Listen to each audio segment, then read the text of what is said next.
Meu caro colega, seja bem-vindo ao 29º episódio da linha editorial chamada Vivendo de Recuperações Iniciais, uma linha editorial que tem o propósito de pavimentar o seu caminho para o trabalho com recuperações iniciais. Então, vai chegando devagarinho, pega um suco, um café, uma água e vem comigo, porque o tema de hoje é simplesmente promissor. Eu pretendo abordar nesse episódio, eu pretendo abordar nesse diálogo duas questões centrais para quem pretende trabalhar com recuperação inicial. Primeira questão central: argumentos íntegros para o fechamento do contrato visando a promoção de uma recuperação inicial.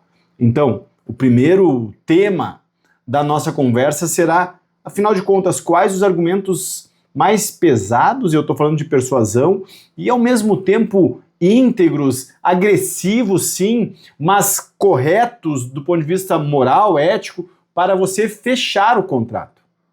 Esse é o primeiro tema. Segundo tema importantíssimo é: em que condições a melhor resposta é o processo de recuperação inicial? Quais são as condições objetivas que a empresa deve estar atravessando para que se permita cogitar recuperação inicial? Em outras palavras, recuperação inicial é remédio para tudo?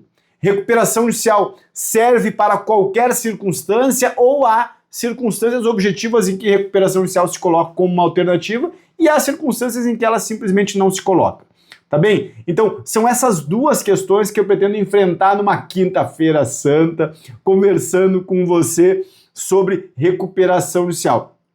Iniciando ainda esse episódio, eu quero dizer que o primeiro ponto que merece destaque é que essa conversa ela é endereçada para advogados, para contadores que queiram trabalhar com recuperação inicial.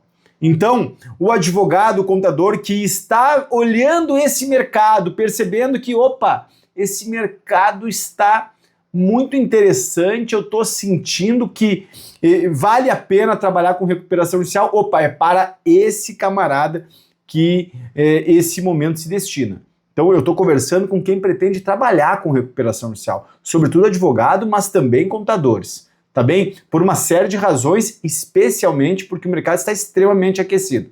Tá bem? E dizendo isso, eu acabo por chamar a atenção para quem não se destina a esse episódio, para quem não se destina a essa conversa. Ora, não se destina para o empresário ou para o produtor rural que está em dificuldades. Eu produzo conteúdos esclarecendo temas que envolvem recuperação inicial, endereçados a esses sujeitos, mas aqui eu vou conversar prioritariamente com o advogado ou também com o contador. São essas as figuras que estão no horizonte da nossa conversa. Eu vou conversar com o advogado, eu vou conversar com o contador, eu não pretendo conversar aqui com o empresário ou com o produtor rural. Eu sou empresário, Marcelo, gostaria de mais de esclarecimento sobre recuperação. Meu caro, vai lá no meu canal do YouTube que tem vídeos específicos detalhando a potência de uma recuperação inicial, os riscos de uma recuperação inicial, enfim, tudo que envolve esse remédio jurídico. Mas eu não vou tratar disso aqui. Eu vou tratar da perspectiva do advogado, ou seja, quais os argumentos íntegros para fechar o contrato. E aí eu estou falando de persuasão, eu estou falando de atender bem o cliente e conduzi-lo com integridade para o fechamento do contrato. E o segundo ponto é em que condições a melhor resposta é recuperação inicial. Vamos lá. Primeira coisa, qual é o melhor argumento?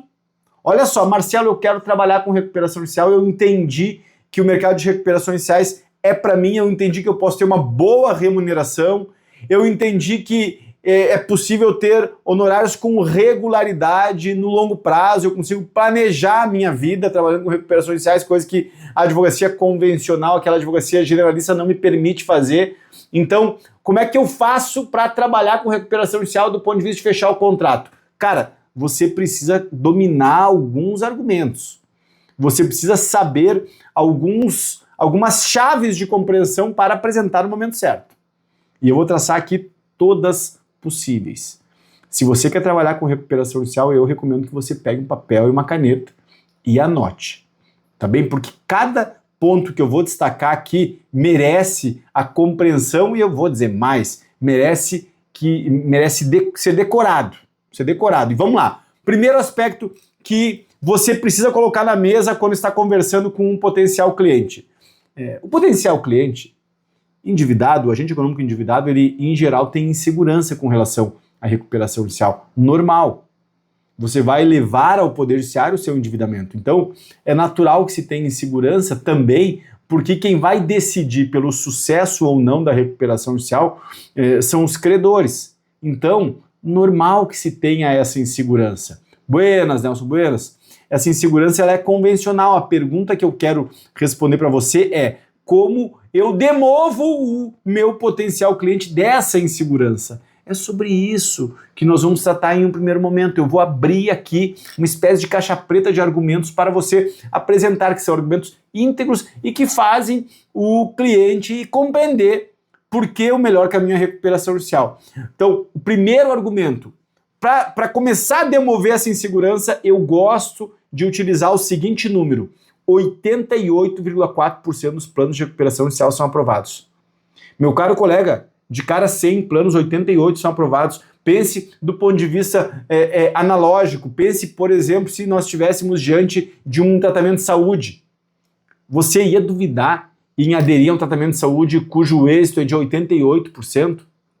É óbvio que não. Então você precisa apresentar esse número. 88,4% dos planos são aprovados. Mas deixa eu ir além, porque eu vou abrir a fonte. O seu cliente vai perguntar: doutor, de onde essa fonte? De onde esse número? Você vai responder: isso não é um dado que vem da minha cabeça, não é um dado mágico, não é um dado imaginário, isso é um dado científico. Como é que é, Marcelo? Dado científico, direito, dado científico. Exatamente, é um dado extraído de pesquisas científicas realizadas pelo núcleo de insolvência da PUC de São Paulo, que, verificando os planos de recuperação judicial no Tribunal de Justiça de São Paulo, ou seja, em todo o estado que mais tem recuperação judicial, percebeu que 88,4% dos planos são aprovados. Então, vê bem, o primeiro argumento que você vai apresentar para o seu cliente vai impactar no sentido de conforto, no sentido de construção de segurança, no sentido de, opa, esse caminho não tem tanto risco assim, esse caminho não é um caminho tão desarrazoado quanto é dito por aqui ou por ali. Então, o primeiro argumento é esse, absolutamente verdadeiro, íntegro, e que você vai fazer com que o seu cliente tenha segurança para fechar o contrato. Tá bem? Mas vamos para o segundo argumento. Ora, você precisa explicar para o seu cliente, porque ele não sabe disso, que recuperação judicial é o remédio jurídico para a crise do agente econômico. Ponto. O direito oferece respostas para dados da realidade. O direito oferece respostas para problemas que a realidade, como fato social, traz. Então, por exemplo, quando um cliente está em crise conjugal, a resposta que o direito vai oferecer é divórcio.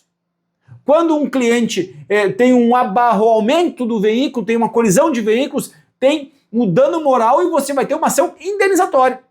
Quando o seu cliente tem um conflito com um empregado, relação empregador-empregado, o seu cliente sabe, a resposta que o direito oferece é reclamatório trabalhista. Agora, fato social, quando a empresa está em crise, qual é a resposta que o direito oferece? Não existe outra resposta fora da Lei 11.101, fora do ambiente de soerguimento previsto na Lei 11.101. E você precisa comunicar sim para o seu cliente. Seu cliente precisa compreender que a resposta que o direito oferece para a situação fática dele, é recuperação judicial.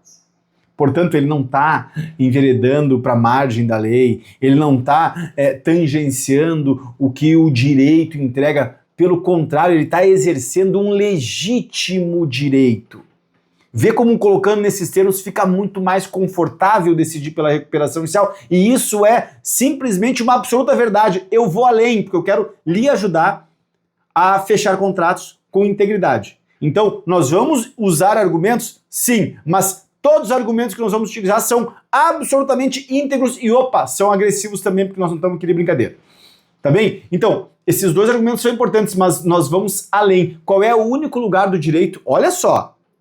Quinta-feira, a gente está discutindo uma questão crucial, o fechamento do contrato. Eu, meu querido colega, deixa eu lhe ser bem sincero, eu não estou nem aí com colegas que vão ficar doutores em recuperação judicial e não vão trabalhar com recuperação judicial. A minha intenção é ver você trabalhando com recuperação judicial, promovendo recuperações judiciais, assessorando credores, assessorando o poder judiciário na figura do administrador judicial. A Elis Gama diz: Marcelo, eu quero aprender mais, sou sua fã. Show, querida, vamos junto nessa então, prepare-se para o curso prático em recuperação judicial.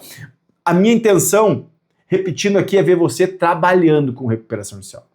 Eu não quero que você saiba muito de recuperação judicial para não trabalhar com recuperação judicial, tá bem? Então, primeiro argumento eu falei, o segundo argumento eu vou adiante. Qual é o único lugar do direito? Olha o que eu vou perguntar aqui, e eu tô falando com gente inteligente, porque pro cara tá aqui, pra doutora, pro doutor tá aqui, 8h43 de uma quinta-feira santa, cara, você é muito inteligente, você é demais, tá bem? Então, qual é o único lugar do direito que é permitido o inadimplemento?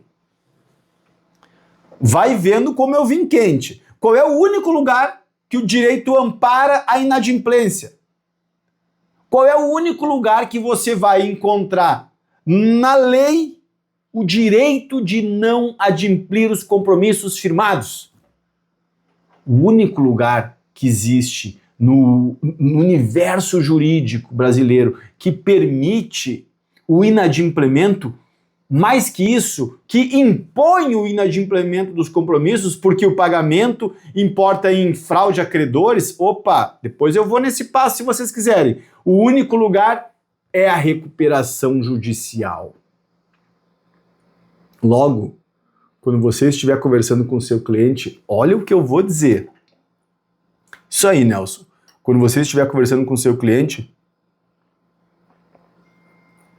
você vai explicar para ele, você quer exercer, você quer estar adequado ao ambiente jurídico que você de fato está? Você quer atravessar esse desafio dentro da lei? Cara, a lei impõe o pagamento dos compromissos. É por isso que a execução tem um rito em favor do exequente. O feito executivo ele é movido pelo interesse do exequente. Por que o feito executivo é movido pelo interesse do exequente? Porque em uma situação de inadimplemento, o direito ampara o credor, vírgula, exceto quando o devedor estiver protegido, estiver em sede de recuperação judicial. Eu, se fosse você, anotava isso, ou absorvia isso, porque eu estou tratando aqui dos argumentos íntegros e agressivos para o fechamento do contrato. E eu vou além. Qual é a alternativa para o empresário que não ingresse em recuperação judicial? A alternativa ao empresário em crise que não ingressa em recuperação judicial, seguidamente, é a ilicitude. É o cometimento de fraudes à execução ou fraudes a credores.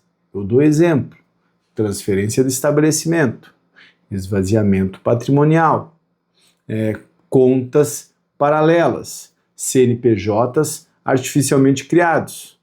Isso tudo, todas as alternativas que eu aqui referi, são alternativas flagrante, obviamente, ilegais. Então, o empresário pensando em desviar da recuperação judicial vai cometer, meu querido Henrique, um conjunto de ilicitudes. Quando o que o direito vai oferecer a ele, no caso da crise econômico-financeira, é recuperação judicial.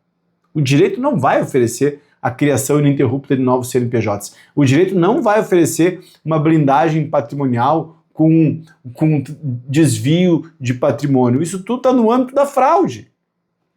O que o direito vai oferecer ao agente econômico em crise é a recuperação judicial. Ou seja, o direito brasileiro, como o direito americano, autoriza o inadimplemento. Autoriza o não pagamento.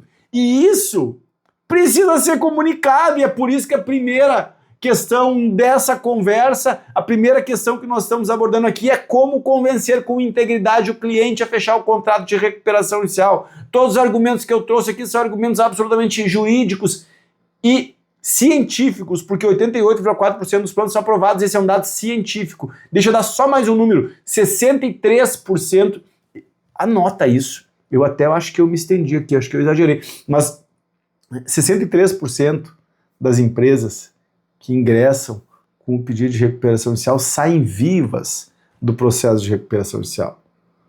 Aprovam o plano e encerram a recuperação. 63%. Agora faz de novo uma analogia com o cenário da saúde. Você tem algum conhecido, algum amigo que está atravessando uma grave patologia e tem como uma alternativa um tratamento que tem 63% de êxito. Você não vai utilizar? Você vai preferir morrer? Porque nós já vamos entrar na segunda questão. A segunda questão é em que condições a melhor resposta é a recuperação judicial. Deixa eu lhe dizer, já antecipando, essa conversa sobre o encaminhamento da recuperação judicial, essa conversa é uma conversa para as situações em que o caso é recuperação judicial. E eu já vou tratar melhor disso. A Elis Gama me pergunta, Marcelo, como lidar com um cliente que nos procura e já está cometendo essas ilicitudes? Olha, primeiro, tendo condições de promover uma recuperação judicial, sendo necessário, tem que se promover a recuperação judicial. Mas o cliente já desviou patrimônio. O que fazer? Particularmente, eu não me recordo de uma situação específica como essa, mas hipoteticamente ocorrendo, nada a gente vai fazer, né? Doutora, sendo muito franco, se já foi cometida alguma ilicitude pelo seu cliente sem a sua orientação, você vai pegar o caso daqui por diante. Essa é a minha orientação, essa é a minha leitura. Você não tem como desfazer algo que, enfim, já ocorreu no mundo dos fatos e que já está enquadrado na norma civil de fraude a credores ou mesmo em um outro universo jurídico, por exemplo, a seara penal. O que você vai pensar é daqui por diante. O que é certo dizer é que a sua assessoria não vai tratar disso. Você não vai assessorar o cliente para fazer isso, tá bem? Até porque assessorar o cliente para fazer isso não vai gerar a solução que nós estamos aqui almejando. Deixa eu ir além para responder bem essa questão. Olha só, vem comigo aqui que essa é uma questão bem sensível, né? Porque na verdade, qual é a questão? Olha só, vamos ver se a gente está na mesma página. Qual é a questão que está no fundo dessa ponderação? A questão é a seguinte, vale a pena transferir alguns bens e criar outros CNPJs e ficar atuando ou vale a pena fazer recuperação judicial? O que eu posso lhe dizer é que recuperação judicial é o remédio jurídico para empresas que têm riscos envolvidos se não equalizarem o endividamento. Agora eu posso chegar até aqui, eu não posso me estender muito mais, mas eu acho que você já entendeu. O que eu quero dizer é que uma empresa que tem imóveis, que tem ativos, por exemplo, veículos, que tem equipamentos, essa empresa ela não consegue do dia para a noite mudar o CNPJ e seguir operando. Não consegue fazer isso. Essa empresa precisa de uma proteção porque os ativos que integram o seu patrimônio, se não tiverem a proteção da recuperação judicial, eles correm o risco de serem absorvidos pelas execuções. Agora, vamos lá. Olha só, olha onde eu vou chegar. Elis, vem comigo aqui, olha só. Imagina que tem uma empresa que tem um alto grau de endividamento, mas não tem nenhum ativo. Nenhum ativo. Nenhum ativo imobiliário, nem veículos, tampouco implementos agrícolas, se for o caso de produtor rural, não tem nenhum ativo a empresa, mas tem um vultuoso endividamento. Ora, é caso de recuperação judicial se não tem atividade a ser protegida. Olha o que eu vou dizer aqui, se não tem atividade a ser protegida, não é caso de recuperação judicial. A rigor, o que o direito ofereceria nesse caso e o que a inteligência nos permite conjecturar seria caso de falência. Eu já tive situações, olha só, Elisa, a pergunta que você abre, como ela é inteligente. Eu já tive situações de clientes com mais, jovens, com dívida de quase 30 milhões, que não tinham qualquer patrimônio. Qualquer patrimônio. O que eu respondi a eles? Cara, você tem 34 anos, 35 anos, com dívida de 30 milhões, por que você vai carregar essa dívida? Peça uma autofalência. Encerre a atividade, não tem nenhum bem a ser protegido pela recuperação judicial. Por que você vai carregar uma dívida de 30 milhões para a vida inteira? Ah, Marcelo, mas é sacanagem com os credores. Aí eu entro em recuperação judicial e vão me dizer a mesma coisa. Não é? Então, o empresário, olha o que eu estou falando aqui. Vê como é interessante essa conversa, esse episódio, essa live. Vê o que eu estou falando aqui. O camarada tem 34 anos. Deve 30 milhões. Não tem nenhum ativo. Tem um pavilhão alugado, tem alguns equipamentos, mas nenhum ativo de monta. Tá bem? E tem lá 34 anos. E deve 30 milhões. Eu digo para esse cara, ora, se não tem nenhum ativo a ser protegido, é muito mais razoável você entrar com um pedido de autofalência, liquidar essa atividade, liquidar essa personalidade jurídica, liquidar esse endividamento e prosseguir com outras atividades, prosseguir com outras operações. Aí alguém vai me dizer, porra, Marcelo, mas aí é sacanagem com os credores. E eu vou dizer, então vamos entrar com recuperação judicial? Se eu entro com recuperação judicial, o mesmo camarada, que eu considero um completo nécio, o mesmo camarada vai me dizer, porra, Marcelo entrou em recuperação judicial, sacanagem com o credor. Entende? Então, assim, recuperação judicial é um remédio jurídico para a empresa que tem patrimônio a ser protegido, para ter bens, que tem uma atividade pujante, e essa atividade pujante ela tem incorporada um conjunto intangível de valores também. É nesse contexto que eu acho, Elis, que eu consigo responder tua questão das ilicitudes. Tá? Aí eu acho que você talvez tenha uma camada a mais de discussão aqui que eu não vou fazer, que eu não posso, mas tá por aqui a minha compreensão sobre esse tema.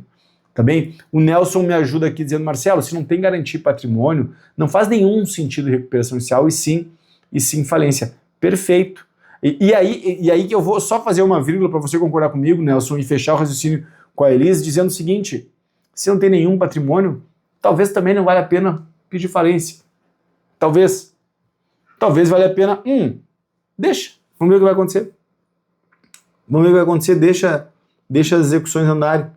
Não tem patrimônio, não tem onde perseguir, então também, não é, Nelson? Também dá para fazer essa movimentação.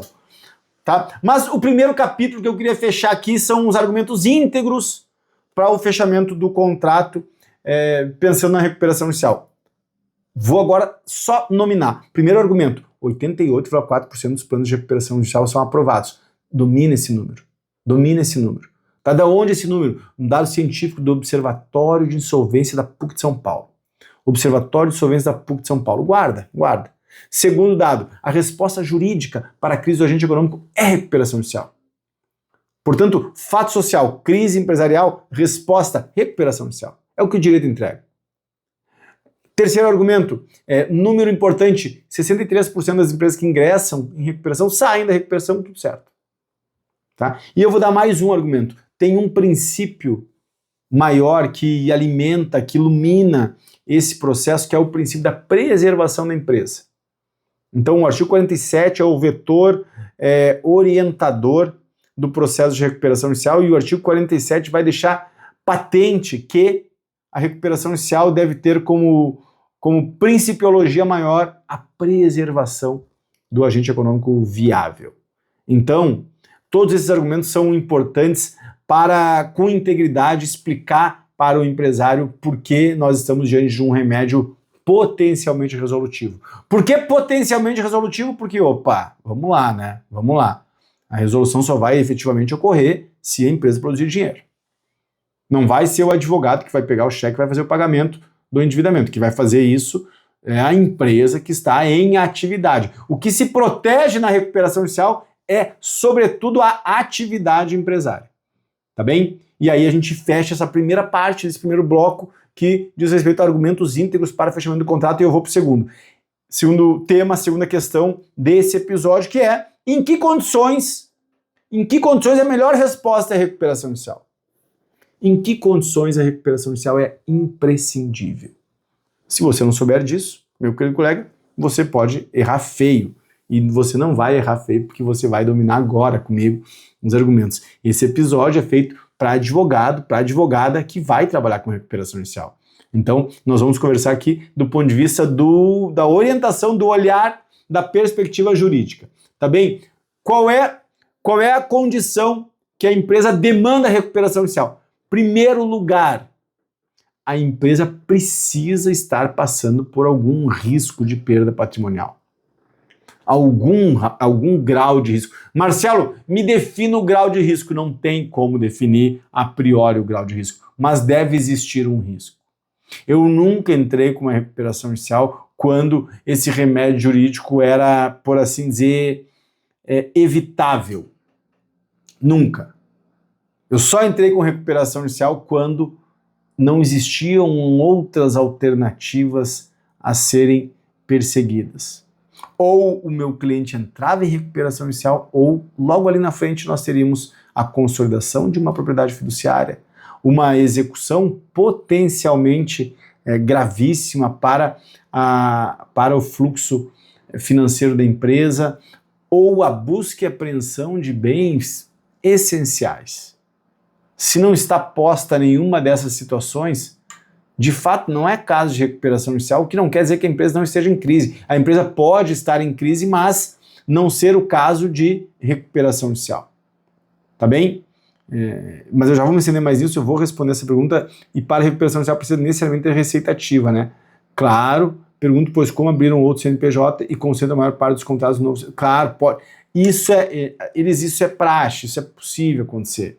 Então, a empresa estava com um caixa muito apertado, em razão de execuções, em razão de compromissos feitos, ela cria um outro CNPJ, prossegue as atividades, mas essa atividade aqui, ela fica, por assim dizer, com menor atividade. Se você ingressar com recuperação judicial dessa empresa endividada, o ideal é ingressar também com essa empresa saudável, na modalidade de concurso de legitimado ativos de consolidação substancial, tá bem? Por quê? Porque você vai entrar com a modalidade de grupo econômico. Eu já vi circunstâncias em que a empresa endividada, olha só, a empresa aqui endividada criou uma outra empresa saudável e seguiu recebendo faturamento dessa empresa e atividade dessa empresa, e essa aqui foi desidratando. Quando as execuções começaram enfim, a obstar totalmente essa empresa, entraram em recuperação judicial com essa empresa e deixaram a saudável fora. O que aconteceu? O administrador judicial opinou pela consolidação substancial, pela que fosse chamada a segunda empresa a integrar o polo ativo da recuperação judicial. Então, isso cada vez mais acontece, porque é um modo de, por assim dizer, ter integridade no contexto da recuperação judicial. Eu antecipo isso. Eu, quando estou assessorando esse tipo de situação fática, que não fui eu que criei, a minha orientação é que entrem as duas empresas em recuperação judicial. E eu já abro essa narrativa fática. Então, eu não dou espaço para que depois o administrador judicial, em sede de uma fiscalização mais rígida, com um olhar mais beligerante, faça essas ponderações, tá bem? Mas esse é o caminho. Deixar uma empresa saudável operando e a outra entrar em recuperação judicial é tiro no pé. Médio prazo, o mercado percebe. E, sobretudo, o mercado que eu me refiro, o administrador judicial, o Poder Judiciário, o Ministério Público, então não é um caminho que eu recomendaria. Tá bem? Voltando aqui, em quais condições a melhor resposta à recuperação judicial? Primeiro argumento, quando houver risco patrimonial, quando houver risco que disser respeito ao prosseguimento das atividades. Marcelo, e se não tiver risco, mas a empresa... Olha só, Marcelo, se não tiver risco, mas a empresa estiver atravessando dificuldades, cara. Está me dizendo que só vale a pena entrar em recuperação judicial se a empresa tiver risco patrimonial. Então, uma empresa que tem graves dificuldades não vai entrar em recuperação judicial. É mais ou menos isso que eu estou dizendo, só que vai entrar depois que fazer a mediação. Como é que é, Marcelo? Olha só. Recuperação judicial não é a porta de entrada de resolução de crise. Você talvez pense isso me acompanhando, porque eu só falo de recuperação judicial, então Porra, Marcelo só fala de recuperação inicial, agora vem me enrolar aqui. Não, a porta de entrada de resolução da crise não é recuperação, é mediação, seja justo empresarial. Júnior, tudo bem, meu velho? Então, nesse contexto, o que você vai fazer? Você tem alternativas. Não existindo risco patrimonial, não existindo risco de bloqueio de valores, não existindo nenhum tipo de risco de consolidação, você tem alternativas pretéritas à recuperação. E quais são as alternativas pretéritas? Ora, está lá previsto no artigo 20A, 20B, 26 seguintes da Lei 11.101. Quais são esses mecanismos? A mediação no Sejusc empresarial e cada vez mais com proeminência a mediação nas câmaras privadas. Por que nas câmaras privadas? Porque aí o sigilo se perfectibiliza integralmente, não é? Então, a crise não tem solução se não tiver risco patrimonial, não é isso que eu estou dizendo. O que eu estou dizendo é que se não há risco patrimonial ou de bloqueio de valores, a primeira porta é sim a mediação. Agora, sou obrigado a dizer quando houver um ambiente para isso, não é? Se houver um ambiente com os credores no qual não existe condições de diálogo, não adianta gastar pólvora com mediação. Essa é uma outra variável. Mas voltando para cá, as condições de recuperação são essas com mais um elemento que me parece igualmente central. Nós precisamos estar diante de uma atividade, de uma empresa viável.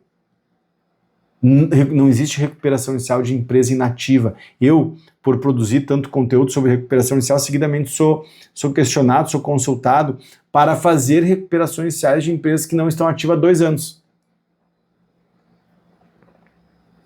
Então eu recebo consultas, Marcelo, é possível fazer recuperação inicial da empresa que há 2 anos não está em atividade? Cara, não sei para que ele vai fazer recuperação inicial da empresa que não tem atividade. Se a recuperação inicial tem o escopo de proteger a atividade. Então não faz sentido. A pergunta não faz sentido. Então, claro que não pode.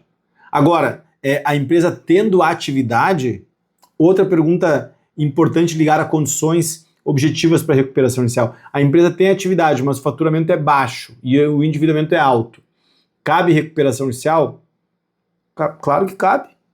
Ah, mas o endividamento é muito grande e a atividade gera muito pouco recurso. E daí? Vem comigo aqui. A viabilidade da recuperação inicial, ela vai ser verificada pelos credores. Não é você como advogado, não é o administrador judicial, não é sequer o poder judiciário. O foro competente para saber se a empresa é ou não é viável. Quem vai dizer que é viável ou não é viável são os credores.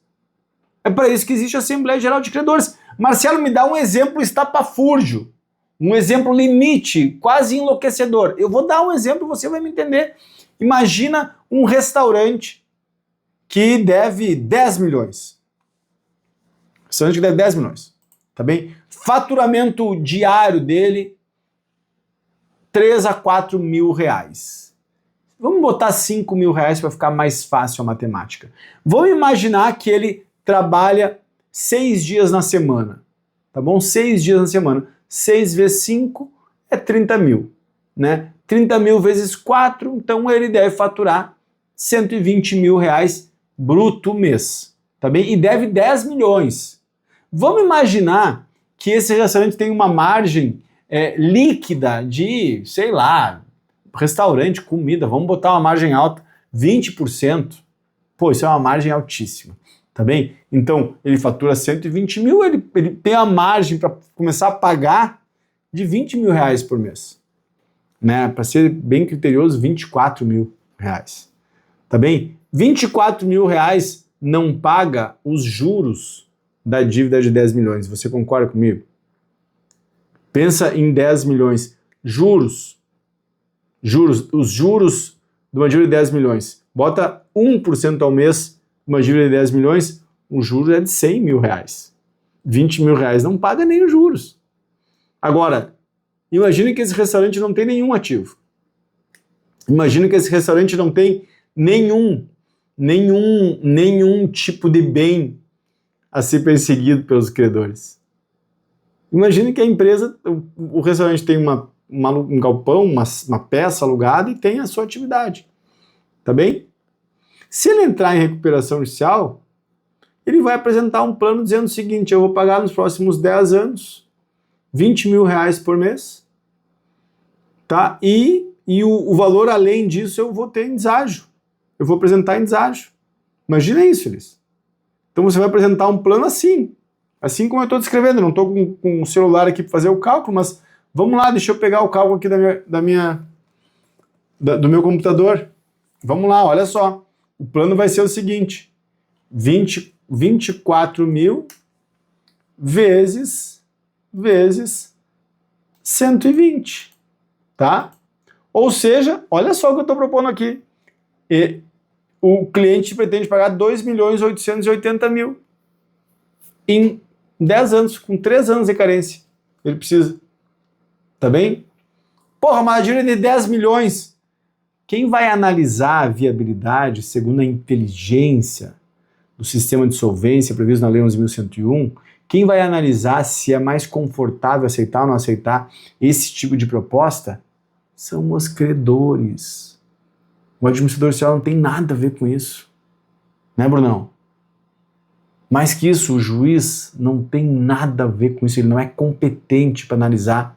Ele não tem competência, não estou falando de competência técnica, estou falando de competência em termos jurídicos. Ele não tem competência para avaliar a viabilidade econômica da recuperação judicial. Ele é impedido de opinar sobre a viabilidade econômica da recuperação judicial. Quem tem que avaliar são os credores e a conveniência da empresa recuperando. Então, do ponto de vista das condições desse restaurante, cara, ele pode entrar.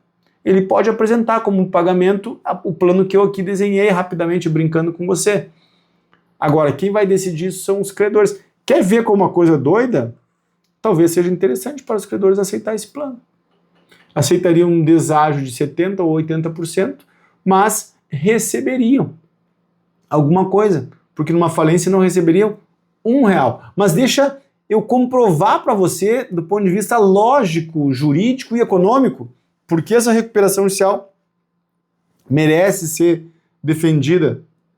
Do contrário, caso não fosse deferida, nós teríamos o desemprego de 15 ou 20 colaboradores, que eu não mencionei aqui, mas é isso, 15, 20 colaboradores. Nós teríamos um restaurante que, enfim, tem um lugar no mercado encerrado, e nós teríamos esses 10 milhões simplesmente pulverizado, né, Brunão?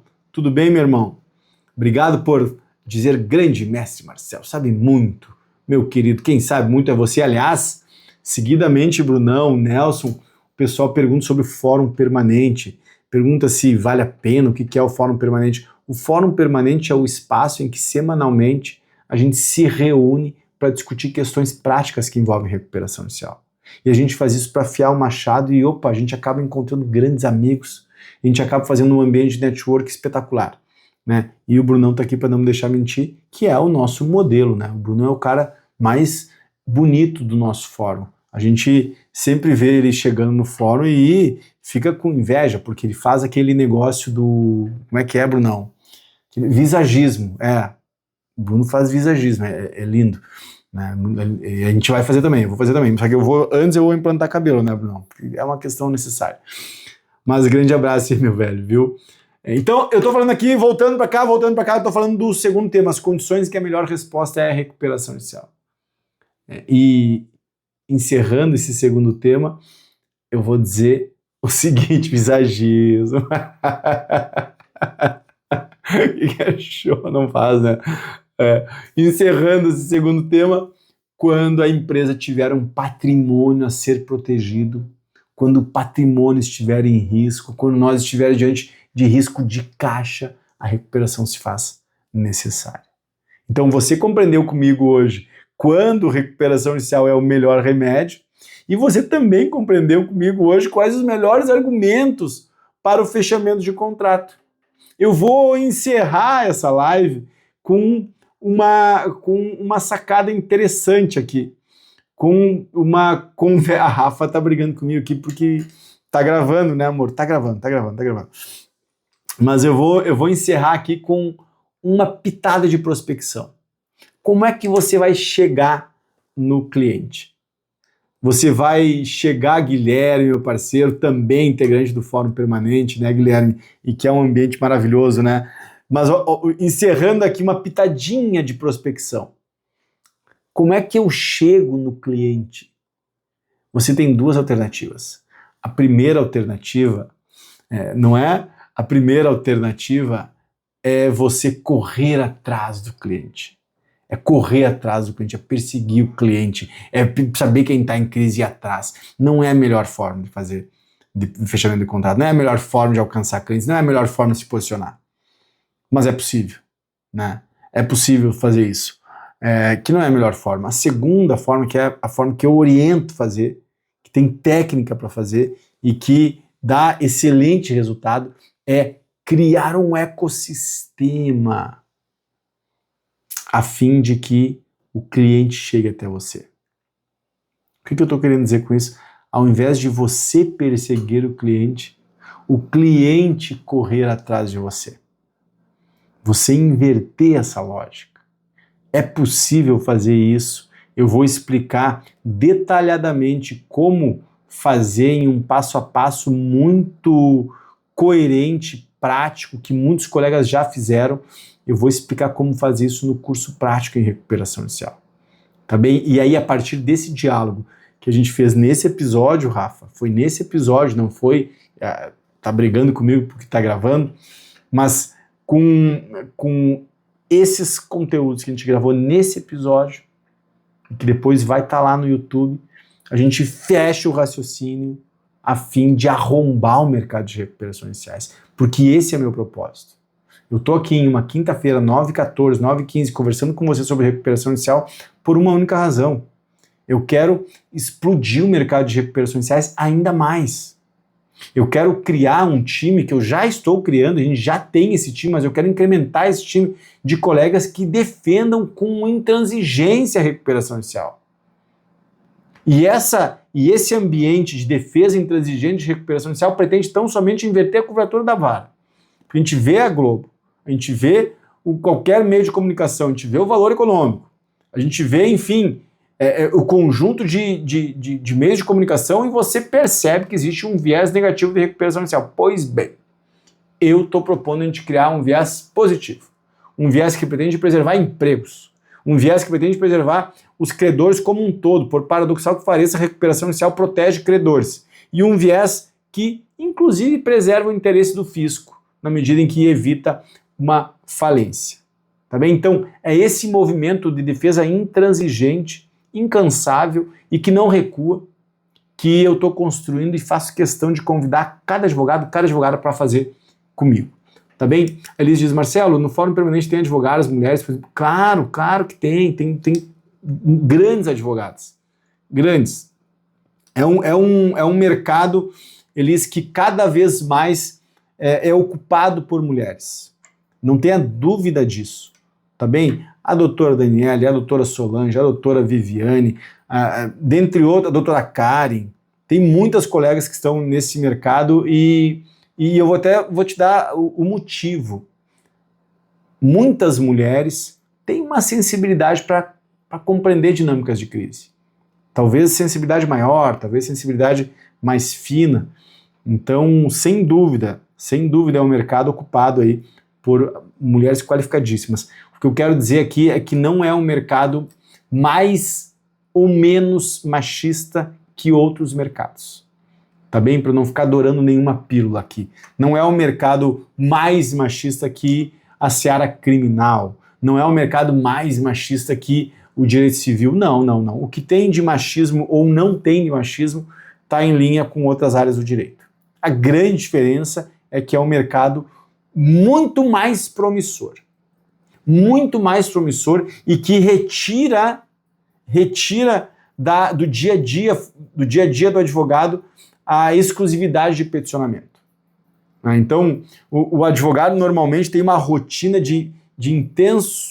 intensamente de peticionamento, de audiência, e uma rotina que ela não é tão resolutiva, tu não vai resolver problema, tu vai peticionar e vai esperar a resolução judicial. Recuperação judicial não, recuperação judicial pretende resolver os problemas do seu cliente. Aliás, recebendo um querido colega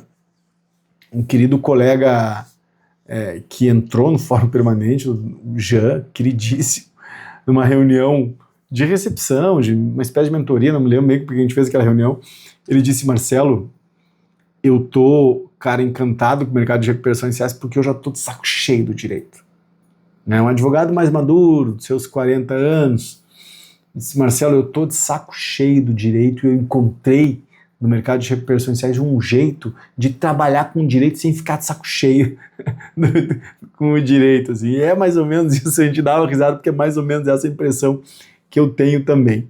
Tá bem? Então fica aqui essa dica. O Gabriel diz: Marcelo, a recuperação judicial é viável para a empresa a partir de quanto? A partir de quanto em média, né? E sobre precificação de honorários? Show, querido, show. Vou te responder, cara, vou te responder. Cara, a partir de 1 milhão, 1,5 milhão, vale recuperação judicial, viu? Vale recuperação judicial. Tem que analisar caso a caso, mas eu vou te dar só um exemplo, uma recuperação de 1,5 milhão, tá? Imagina que você tem um cliente que deve 1,5 milhão, não tem condições de fazer pagamento, tem execução de 700 mil, tem execução de 300 mil, não tem condições de ele dar conta desses valores.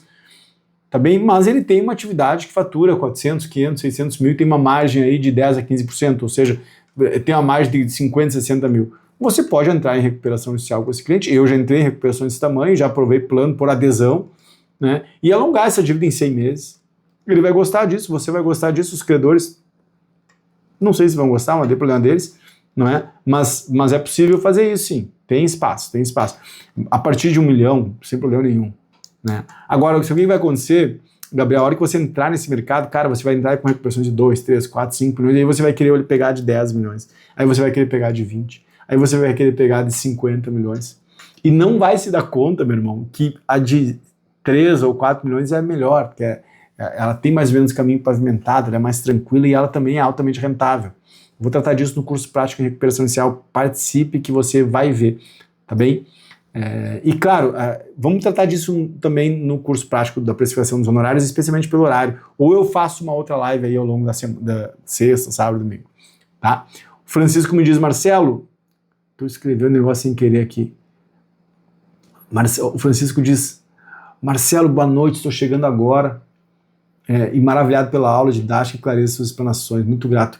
Show, meu irmão, show, obrigado pelas generosas palavras, tamo junto, cara, tamo junto, pra mim é uma alegria fazer essa conversa. Eu gosto demais de fazer live, não tava fazendo tanto por questões de agenda, mas por questões que também tem que ser priorizadas, né? Então, eu vou priorizar mais isso, mas por uma missão, duas missões, assim, uma nobre e outra não tão nobre, tá? A primeira missão que é nobre, eu quero explodir esse mercado. Eu quero que vocês que estão querendo trabalhar com recuperação inicial venham. A pergunta que eu recebo seguidamente é: Marcelo, qualquer advogado pode trabalhar com recuperação inicial? Claro que sim. Qualquer advogado pode trabalhar com recuperação inicial. Uns vão um pouco mais rápido, outros vão um pouquinho mais lento, mas qualquer um pode. Estando ao lado de colegas que têm esse olhar de empatia, esse olhar de sensibilidade, esse olhar de parceria, cara, qualquer advogado pode trabalhar com recuperação inicial. Tá bem? Até porque conforme o ecossistema que estiver presente, vai ter esse amparo. O Fórum Permanente é esse amparo. Então, Marcelo, eu sou tímido. Cara, vem pra cá que você vai superar isso. Se você não superar, você vai trabalhar com recuperação inicial tímido mesmo, porque não precisa ser extrovertido para trabalhar com recuperação inicial. Tem advogados tímidos que trabalham, tem advogados extrovertidos que trabalham, tem advogados que odeiam contabilidade e trabalham com recuperação inicial. Tem advogados que gostam dos números e trabalham com recuperação inicial. Não é um mercado excludente, tá bem? Então, é uma questão de opção. E a Elis diz: Marcelo, a RJ parece que envolve mais estratégias. Perfeito, exatamente. É essa a leitura. E, meus caros colegas, encerro por aqui essa live agradecendo demais a atenção. Estamos juntos. Quem quer trabalhar com recuperação inicial mesmo, a partir do curso prático em recuperação inicial, anote aí, vai trabalhar, independentemente da caminhada feita até aqui. A gente não é determinado pelo que fizemos até aqui, a gente é condicionado. Porque a vida é um mundo de possibilidades. Não é? A vida, ela não é, a gente não é fechado nas oportunidades que já exerceu. Tá sempre uma janela aberta para a gente fazer alguma coisa nova na vida. Eu penso sinceramente nisso. E a minha caminhada demonstra isso. Sempre tem uma oportunidade diferente que uma decisão pode fazer a gente ter um novo caminho profissional. O mais difícil já foi feito. 5 anos de faculdade, passar na prova do OAB, entrar em um mercado extremamente concorrido como é o da advocacia, isso tudo é o mais difícil. Agora ajustar a mira, ajustar o rumo, um detalhezinho pode fazer toda a diferença e conta comigo para essa diferença. Eu quero participar dessa diferença. Acredite que isso é possível porque da parte de cá eu sei que é possível. Eu sei que é possível porque eu fiz essa caminhada. E isso está apenas começando. Tem muito ainda a ser construído. Tá bom? Então, meus caros colegas, minhas caríssimas colegas, por hoje é isso. Grande abraço em cada um, em cada uma e vamos para cima.